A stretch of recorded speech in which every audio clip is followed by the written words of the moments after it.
So let's move on. Let's have a look at part 3. Technique. I'm going to look at question type here.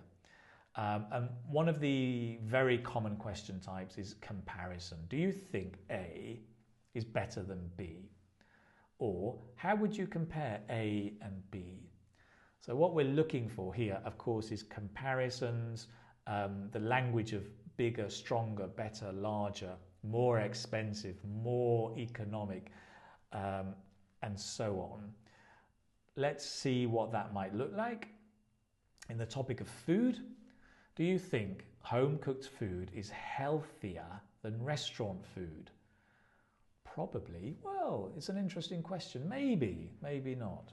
So how might we answer that? Absolutely, hands down.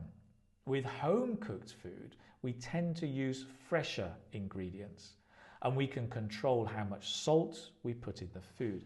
In many restaurants, they usually overdo it with the bad stuff, right? Too much salt, sugar, and fat.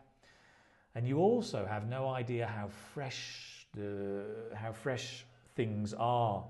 More often than not, they use frozen or even canned products. That said, I know some restaurants that focus on providing a healthy options.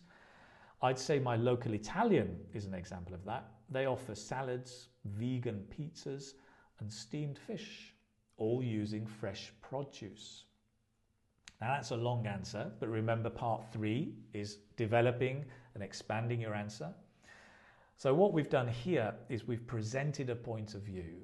You agree or you don't agree? Well, yes, but emphasize absolutely and hands down. Hands down is when you put your hands down, it just means clearly, very, very strongly. You know, if you're watching a race and this person wins, hands down, very strongly. Absolutely, hands down. That said is making a concession. So where you've presented one idea and then you present an opposite idea. You say, this is true, but there's also this. That said, I know some restaurants that focus on. And I give an example. I'd say my local restaurant or my local Italian is an example of that. I'd say blah, blah, blah is an example of that. And then you give the example. That's the structure. So we're developing. It's good to give signposts.